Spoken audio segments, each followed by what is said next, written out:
আকাশবাণী কলকাতা স্থানীয় সংবাদ পড়ছে প্রিয়া বিশ্বকর্মা। প্রধানমন্ত্রী নরেন্দ্র মোদী বলেছেন, স্বদেশী ভাবনা প্রত্যেক দেশবাসীর হৃদয়ে প্রথিত। আকাশবাণীতে আজ মন কি বাতের ১২৯তম পর্বে তিনি বলেন, ভারতের প্রতি গোটা বিশ্বের বিপুল প্রত্যাশার কেন্দ্রে রয়েছে দেশের যুবশক্তি। আগামী বছর জানুয়ারি মাসে জাতীয় যুব দিবসে আয়োজিত ইয়াং লিডার্স ডায়ালগে অংশ নেবেন শ্রী মোদী। মানুষকে আরও সচেতনভাবে অ্যান্টিবায়োটিক ব্যবহারের পরামর্শ দিয়েছেন প্রধানমন্ত্রী। বিহারের শিমুলতলা স্টেশনের কাছে মালগাড়ি লাইনচ্যুত হওয়ার ঘটনায় হাওড়া ও শিয়ালদা থেকে বাতিল দূরপাল্লার ট্রেন। ব্লু লাইনে আজ মেট্রো পরিষেবা ব্যাহত হওয়ায় তীব্র ভোগান্তিতে পড়েন যাত্রীরা।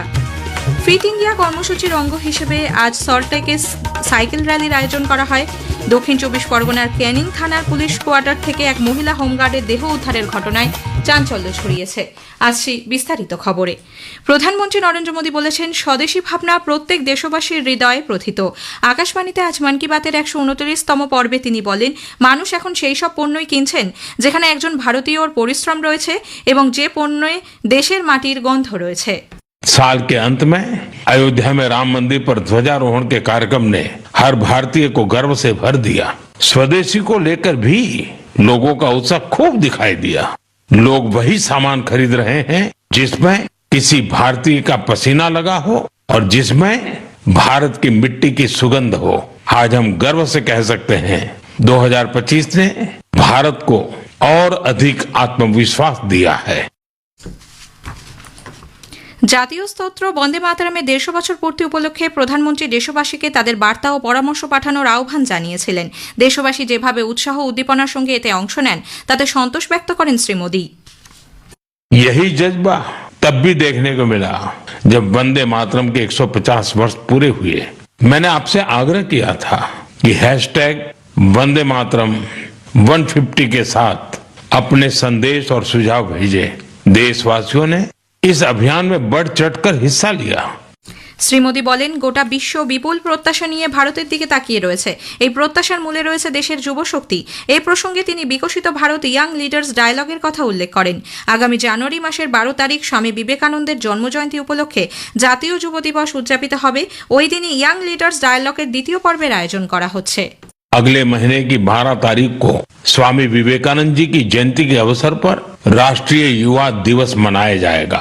इसी दिन यंग लीडर्स डायलॉग का भी आयोजन होगा और मैं भी इसमें जरूर शामिल होऊंगा। इसमें हमारे युवा इनोवेशन, फिटनेस, स्टार्टअप और एग्रीकल्चर जैसे महत्वपूर्ण विषयों पर अपने आइडियाज शेयर करेंगे। ভারতীয় সংস্কৃতির ঐতিহ্যকে পাথেয় করে নতুন ভাবনা ও উদ্ভাবনে যুব সমাজ যেভাবে কাজ করছে তা প্রশংসনীয় বলে মন্তব্য করেন শ্রী মোদী। এ প্রসঙ্গে তিনি ইন্ডিয়ান ইনস্টিটিউট অফ সায়েন্সের ক্যাম্পাসে তৈরি সাংস্কৃতিক কেন্দ্র গীতাঞ্জলি আইআইএসসির কথা তুলে ধরেন, যেখানে শাস্ত্রীয় থেকে লোকসঙ্গীত একসঙ্গে বসে অনুশীলন করেন ছাত্ররা।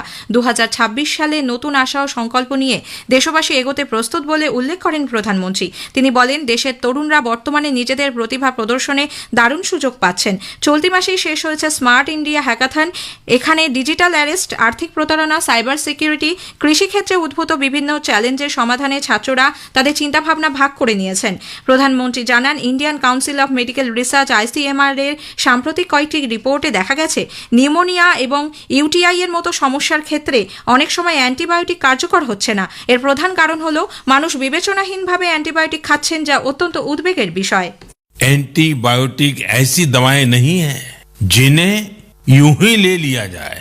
इनका इस्तेमाल डॉक्टर की सलाह से ही करना चाहिए कि बीमारियां और संक्रमण इन एंटीबायोटिक दवाओं पर भारी पड़ रहे हैं। मैं आप सभी से आग्रह करता हूं कि कृपया अपनी मनमर्जी से दवाओं का इस्तेमाल करने से बचें।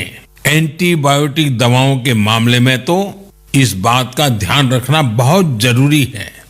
প্রধানমন্ত্রী বলেন, আগামী বছর ২৬শে জানুয়ারি ৭৭তম সাধারণতন্ত্র দিবস উদযাপিত হবে। স্বাধীনতা আন্দোলনে দেশের বিভিন্ন প্রান্তের মানুষ অংশগ্রহণ করলেও অনেক বীর বীরাঙ্গনা রয়েছেন যাদের নাম লোকচক্ষুর অন্তরালেই থেকে গেছে।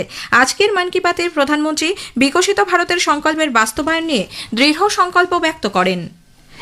এবারে স্পটলাইটে শুনবেন প্রধানমন্ত্রীর মন কি বাত নিয়ে বিশেষ অনুষ্ঠান। আমরা কথা বলেছি বিভিন্ন মানুষের সঙ্গে তাদের মতামত জানতে। আকাশবাণী কলকাতার সংবাদ বিভাগ প্রযোজিত অনুষ্ঠানটি শোনা যাবে আজ রাত 8:30 সঞ্চয়িতা প্রচার তরঙ্গে। আকাশবাণী সংবাদের সোশ্যাল মিডিয়া প্ল্যাটফর্মেও এটি পাওয়া যাবে। বিহারের শিমুলতলা স্টেশনের কাছে তেলিয়াবাজার এলাকায় সিমেন্ট বোঝাই মালগাড়ির বেশ কয়েকটি বগি লাইনচ্যুত হওয়ায় বেশ কিছু দূরপাল্লার ট্রেন বাতিল করা হয়েছে। কিছু লোকাল ট্রেন বিকল্প পথে ঘুরিয়ে দেওয়া হচ্ছে। গতরাতে বিকট শব্দে লাইনচ্যুত হয়ে যোশীরি থেকে ঝাঁঝাগামী মালগাড়িটির কয়েকটি কামরা সেতুর ওপর থেকে নদীতে পড়ে যায়। বাকি বগিগুলি পাশের লাইনে উল্টে পড়েছিল। যদিও এই দুর্ঘটনার জেরে কেউ হতাহত হননি। হাওড়া দেরাদুন এক্সপ্রেস, শিয়ালদা বালিয়া এবং মোকামা হাওড়া এক্সপ্রেস, যোশীরি মোকামা মেমু, কিউল যোশীরি মেমু, দেওঘর ঝাঁঝা মেমু সহ একাধিক ট্রেন বাতিল করা হয়েছে। টাটানগর, বক্সার, হাওড়া নতুন দিল্লি রাজধানী, হাওড়া পাটনা বন্দে ভারত এক্সপ্রেস, কলকাতা গোরখপুর পূর্বাঞ্চল, যোশীরি পুনে সাপ্তাহিক এক্সপ্রেস ইত্যাদি ট্রেনের যাত্রাপথ বদল করা হয়েছে। ব্লু লাইনে আজ মেট্রো পরিষেবা ব্যাহত হওয়ায় তীব্র ভোগান্তিতে পড়েন যাত্রীরা। আপ লাইনে মহানায়ক উত্তম কুমার স্টেশনের আগে চালক এমার্জেন্সি ব্রেক দেওয়ায় ট্রেন দাঁড়িয়ে পড়ে। তারপর আধ ঘন্টারও বেশি সময় ওই অবস্থাতেই দাঁড়িয়ে থাকে মেট্রোটি। এই সময় ময়দান ও দক্ষিণেশ্বরের মধ্যে ট্রেন চলাচল করছিল। কী কারণে চালক ব্রেক কষলেন সেই বিষয়টি খতিয়ে দেখা হচ্ছে বলে মেট্রোর তরফে এক বিবৃতিতে জানানো হয়েছে। বেলা 1টা থেকে ট্রেন চলাচল স্বাভাবিক হয়েছে। 2025 সাল প্রায় শেষ পর্যায়ে। নতুন ভারত তৈরির ক্ষেত্রে সরকার এবছর যোগাযোগ ব্যবস্থায় বেশ কিছু গুরুত্বপূর্ণ পদক্ষেপ নিয়েছে। দেশের প্রত্যন্ত এলাকা জুড়েছে রেল যোগাযোগের মাধ্যমে। একটি প্রতিবেদন। 2025 সাল ভারতের উন্নয়ন যাত্রার এক গুরুত্বপূর্ণ অধ্যায়। রেল, সড়ক, বিমান, সামুদ্রিক এবং ডিজিটাল এই প্রতিটি পরিকাঠামোই দেশের প্রত্যেকটি নাগরিকের উচ্চাকাঙ্ক্ষাকে বাস্তবে রূপান্তরিত করেছে। প্রত্যন্ত সীমান্ত থেকে দেশের বৃহত্তম নগর পর্যন্ত যোগাযোগ আরো সুদৃঢ় হয়েছে। পূর্ব রেলের মুখ্য জনসংযোগ আধিকারিক দীপ্তিময় দত্ত আকাশবাণীকে জানিয়েছেন, দেশের উন্নতিতে ভারতীয় রেল এক গুরুত্বপূর্ণ ভূমিকা নিয়েছে। To become a developed country আমরা দুটো এরিয়াতে ফোকাস করেছি। একটা হচ্ছে প্যাসেঞ্জার সার্ভিসে, একটা হচ্ছে আমার ফ্রেট সার্ভিসে।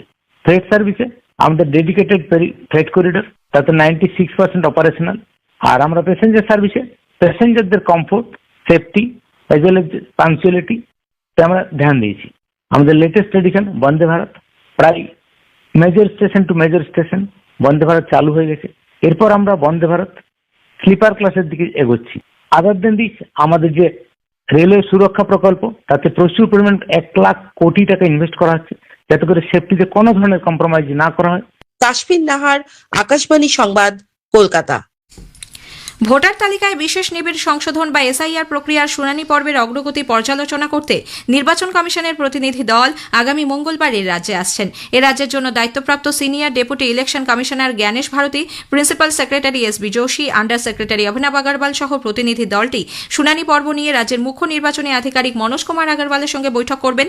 পরদিন 31শে ডিসেম্বর প্রতিনিধি দলটি দিল্লি ফিরে যাবেন বলে রাজ্যের মুখ্য নির্বাচনী আধিকারিকের দপ্তর সূত্রে খবর। এদিকে বর্ধমানের জেলা শাসকের দপ্তরে এসআইআর এর শুনানি চলাকালীন জোর করে ওই কেন্দ্রে ঢুকে পড়ার অভিযোগ উঠেছে তৃণমূল কংগ্রেস বিধায়ক খোকন দাসের বিরুদ্ধে। গতকাল বর্ধমান দক্ষিণের ওই বিধায়ক শুনানি কেন্দ্রে ঢুকে সরকারি আধিকারিকদের কাছ থেকে ভোটারদের নথি নিয়ে জানতে চান। বিজেপি এই ঘটনার তীব্র নিন্দা জানিয়েছে। হাওড়ার উলুবেড়িয়া দক্ষিণ বিধানসভা কেন্দ্রের ধুলা সিমলা হাসপাতাল মোড় থেকে ফুটবল ময়দান পর্যন্ত বিজেপি আজ পরিবর্তন সংকল্প যাত্রার আয়োজন করেছে। এতে অংশ নিচ্ছেন কেন্দ্রীয় শিক্ষা প্রতিমন্ত্রী ডক্টর সুকান্ত মজুমদার। দক্ষিণ 24 পরগনার ক্যানিং থানার পুলিশ কোয়ার্টার থেকে এক মহিলা হোমগার্ডের দেহ উদ্ধারের ঘটনায় চাঞ্চল্য ছড়িয়েছে।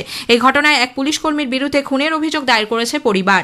জানা গেছে, গুলজান পারভিন মোল্লা ওরফে রেশমি নামের বছর 22-এর ওই হোমগার্ড ক্যানিং 2 নম্বর ব্লকের জীবনতলা থানার উত্তর মৌখালী এলাকার বাসিন্দা।